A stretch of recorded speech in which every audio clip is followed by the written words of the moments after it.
I'll be meeting people for whom this symbol has a special significance, whether it's making them, wearing one, or providing the strength to forgive.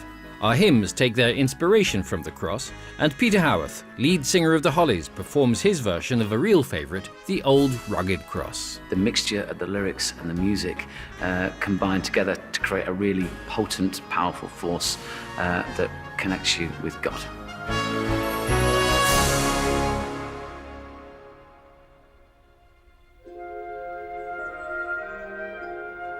September the 14th is Holy Cross Day, a time when churches celebrate and remember the cross as the sign of our salvation. This little-known festival originates in the Holy Land and marks the dedication of the Church of the Holy Sepulchre in Jerusalem, built on the site where many believe that Jesus was crucified. And in anticipation of the day, we've come to Holy Cross Church here in Greenford, just outside London, to sing hymns reflecting on the powerful symbol at the heart of the Christian faith.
For many Christians, wearing a cross is an important way of communicating their beliefs to people they meet, and some feel so strongly about it, they've been prepared to go to court to fight for their right to wear a cross at work.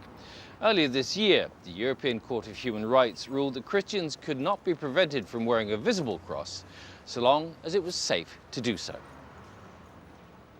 These days, it's hard to know where faith ends and fashion begins. One person who's in no doubt about that, though, is Norma Jean Moraine, who creates Christian-inspired jewellery at her workshop here in Birmingham's famous Jewellery Quarter. Norma has made thousands of crosses over the 10 years that she's been in business. Nice to meet you, Ben. And you, and you're hard at it. Yes, I am. I love the cross, and I love the message of the cross, and we do so many different designs. And what do you think about when you're making cross? Because if you've made thousands, I'd have thought that the significance of it is bound to wear away a bit, isn't it? Not at all, not at all. Every cross I make is, for me, it's an act of worship. Every time I see someone wearing a cross, for me, it reinforces the message of the cross. I think people need to know what it means. Every time we sell a cross, we put a little Bible verse scroll in the box. For example, one of our scrolls has the message, Jesus carried the heavy cross to Calvary and died on it for you and me. Don't wear it lightly. So when they open the Bible verse scroll and they read that, they're going to get the message. And you've cut them, now you're filing the edges. This is a very small rugged cross pin, and today I'm going to make one for you, Bill. Oh, that's very kind of you, thank you. Normally you make the cross, Yeah. not the crucifix. We do crucifixes as well. The crucifix is really a snapshot in time. Jesus died on the cross, but some Christians prefer to wear the empty cross because it takes you beyond the actual crucifixion to the resurrection, to the fact that Christ is now seated in heaven, and that's where we're going to be. One is a symbol and the other is a depiction. Yeah, that's right. The whole business was set up as an act of faith, wasn't it? Yeah. In 2002, I was leading a Bible study at my church. I said, we've all got to take a step of faith today. And then that afternoon, I went to the college where I worked as a part-time lecturer in business. I got talking to another teacher that I didn't know very well. And I said, you know what, I'm not sure I really want to be teaching.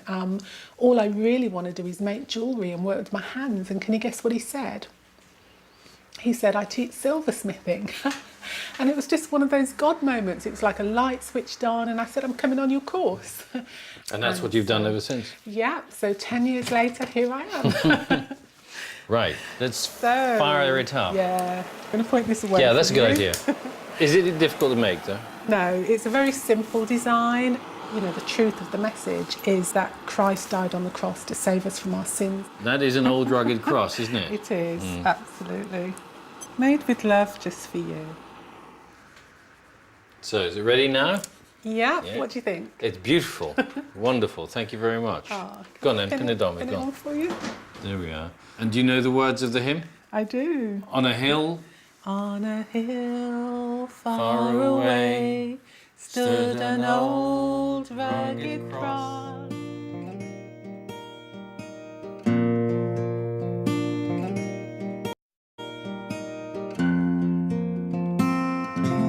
On a hill far away, there's an old rugged cross, the emblem of suffering and shame. And I love that old cross where the dearest and best for a world of lost sinners was slain. So I'll cherish the old rugged cross till my trophies at last I lay down. I will cling to the old rugged cross and exchange it one day for a crown.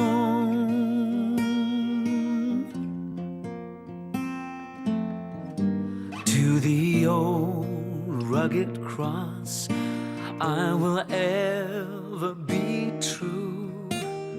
Its shame and reproach gladly bear,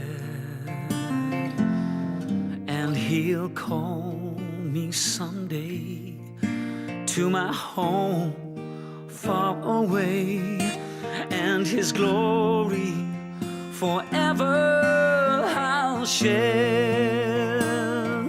So I'll cherish the old rugged cross till my trophies at last I'll lay down. I will cling to the old rugged cross and exchange it one day for a crown. I will cling to the old rugged cross and exchange it one day for a crown.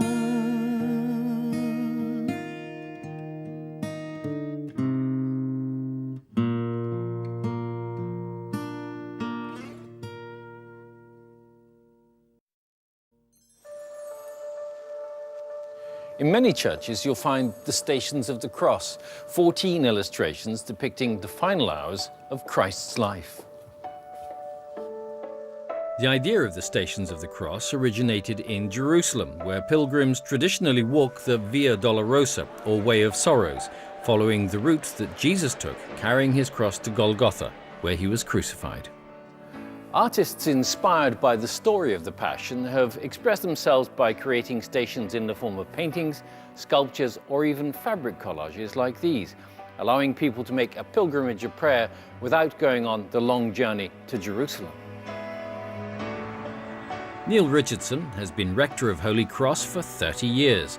The story of the crucifixion as a means of salvation has played a major role in his ministry. Is the cross still relevant today? It's totally relevant to everybody. It's important to reflect on it. It's actually something that really happened and which made an impact on the world. For 2,000 years, people have been reflecting on it. Children come to the church to look at the Stations of the Cross and the banners, and we reflect together on the pain and the joy of the Christian experience of Jesus dying on the cross. And that's all part of my life, teaching children and adults about it. Wood is made to make beautiful things, chairs, musical instruments, and all sorts of really nice things that we can use. But wood is also used for horrible things. It's used for making bows and arrows that kill people, spears that can kill people. And so what she's trying to say here is that wood is a fine thing found growing in the earth for our use, and yet it was used in this occasion to kill someone. Here at Holy Cross, it's not just the Stations of the Cross that are on display. They also have these huge banners. They represent the last few hours in the life of Jesus of Nazareth, of the shocking story of cruelty and pain, and it starts with the decision by one of his disciples, Judas Iscariot, to betray him to the chief priests and the authorities. And they paid 30 pieces of silver, which you see in that banner there. And the story goes right round the banners, right back to this one, where he's crucified on the cross, then he's taken down to the ladder of deposition, and the body is brought down for burial, and that's the last few hours of his life. My faith is that God took decisive action by coming in the form of a human being, dying on the cross to redeem mankind and give an example of what life should be like, a life of self-giving, generous love, which is what the cross represents to me.